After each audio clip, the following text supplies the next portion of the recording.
Hello friends, welcome to our channel. మా channel name వచ్చేసి Shri Bhadrakali friends. దాంట్లో రిషిత ముచ్చట్లు.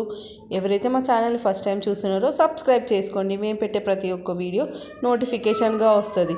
సో ఈరోజు రెసిపీ వచ్చేసి రెస్టారెంట్ స్టైల్ చికెన్ కర్రీ అనమాట. దీంట్లోకి కావాల్సిన పదార్థాలు ఏంటి అంటే మిర్చి, onions, chilli powder, salt, spices, ఇంకా టమాటో, కాజు అనమాట. నెక్స్ట్ ఏంటంటే కొత్తిమీర, జింజర్ గార్లిక్ పేస్ట్, ధనియా పొడి, మసాలా, ఇంకా హల్దీ. ఒక బౌల్లో ఆయిల్ పోసుకొని ఆయిల్ హీట్ అయ్యాక ఏవైతే స్పైసెస్ ఉంటాయి కదా ఆ స్పైసెస్ ఆయిల్లో వేయాలి. వేసిన తర్వాత అవి కొంచెం ఫ్రై అయిన తర్వాత ఆయిల్లో కొంచెం ఫ్రై అయిన తర్వాత చిల్లీస్ ఇంకా ఆనియన్స్ వేయాలి అనమాట. ఏంటంటే చికెన్ కర్రీకి, మటన్ కర్రీకి ఆనియన్స్ చాలా తీసుకోవాలి, మంచి గ్రేవీ అనేది. ఆనియన్స్ ఆయిల్లో వేసుకోవాలన్నమాట. అన్ని ఆనియన్స్ వేసేసుకొని కొంచెం మంచిగా మిక్స్ చేసుకోవాలి అన్నమాట.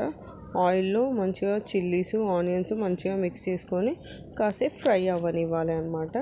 లైట్ బ్రౌన్ కలర్ వచ్చాక, ఆనియన్స్ లైట్ బ్రౌన్ కలర్ వచ్చిన తర్వాత దాంట్లో జింజర్ గార్లిక్ పేస్ట్ అనేది యాడ్ చేసుకోవాలి. యాడ్ చేసుకొని అది కూడా మంచిగా మిక్స్ చేసుకోవాలి. మిక్స్ చేసుకున్న తర్వాత హల్దీ అనేది యాడ్ చేయాలి. హల్దీ యాడ్ చేసి జింజర్ గార్లిక్ పేస్ట్, హల్దీ మంచిగా ఆనియన్స్లలో మిక్స్ చేయాలన్నమాట. బౌల్ అనేది ఇది మాడిపోకుండా చూసుకోవాలి. సో అది మిక్స్ చేసుకున్న తర్వాత ఏవైతే వాష్ చేసి పెట్టుకున్న చికెన్ పీసెస్ ఉన్నాయి కదా, వితౌట్ వాటర్ లేకుండా పీసెస్ అన్నీ ఆనియన్స్లలో బౌల్లో వేసేయాలి అనమాట. వేసేసి మొత్తం మిక్స్ చేసుకోవాలి. ఆనియన్స్, చిల్లీ, హల్దీ, జింజర్ గార్లిక్ పేస్ట్, చికెన్ మంచిగా నీట్గా మిక్స్ చేసుకోవాలన్నమాట. మిక్స్ చేసుకున్న తర్వాత కొద్దిసేపు అట్లనే బాయిల్ అవ్వనియాలి. బాయిల్ అయిన తర్వాత దానిపైన ఒక మూత అనేది పెట్టాలి. దానిపైన కొన్ని వాటర్ వేస్తే వాటర్ అనేది మనం పోయని అవసరం లేదు, దాంట్లోనే ఊడతాయి అన్నమాట ఆవిరికి. సో వాటర్ నేను అసలు ఒక్క డ్రాప్ ఆఫ్ వాటర్ కూడా పోయలేదు. ఓన్లీ మనం దానిపైన పెట్టిన క్యాప్తోనే వాటర్ అనేది ఇదైనాయి అనమాట. సో కొంచెం బాయిల్ అయిన తర్వాత దాంట్లోకి చిల్లీ పౌడర్ అనేది యాడ్ చేసుకోవాలి. చిల్లీ పౌడర్ యాడ్ చేసుకున్న తర్వాత సాల్ట్ యాడ్ చేసుకోవాలన్నమాట. క్వాంటిటీని బట్టి చిల్లీ పౌడర్ ఇంకా సాల్ట్ అనేది యాడ్ చేసుకోవాలి. యాడ్ చేసుకున్న తర్వాత మంచిగా మిక్స్ చేసుకోవాలన్నమాట.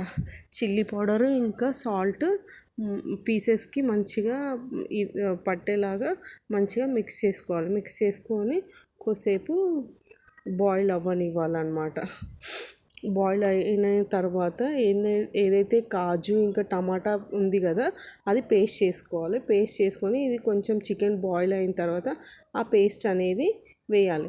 యాక్చువల్గా కొంతమంది ఏం చేస్తారంటే చికెన్ని ఫస్టే మిక్సీ కలిపి పెట్టుకుంటారనమాట, పెరుగు అదంతా. సో నేను అట్లా చేయలేదు. సో నేనేం చేసిన అంటే కాజు టమాటా పేస్ట్ చేసినప్పుడు దాంట్లోనే కొంచెం పెరిగేసి మిక్సీ పట్టేసినాను అనమాట.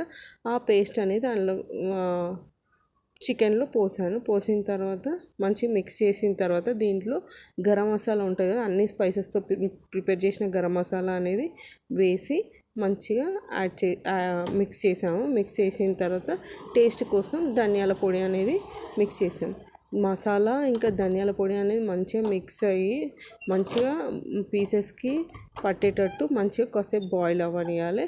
కొంచెం దగ్గరకు వచ్చాక కొత్తిమీర అనేది యాడ్ చేసుకోవాలి అనమాట. థిక్ గ్రేవీ అనేది ఉండాలి, వాటర్ అనేది ఉండకుండా చూసుకోవాలి. థిక్ గ్రేవీ వచ్చే వరకు బాయిల్ అవ్వనియాలన్నమాట. సో ఇలా చికెన్ కర్రీ అనేది రెస్టారెంట్ స్టైల్ చికెన్ కర్రీ అనేది రెడీ అయిపోయింది. మీరు కూడా ట్రై చేయండి, టేస్ట్ చేయండి అండ్ కమెంట్ చేయండి. మీరు కూడా ఇలానే చేస్తారా? కమెంట్ చేయండి. Like, share, subscribe. Thank you.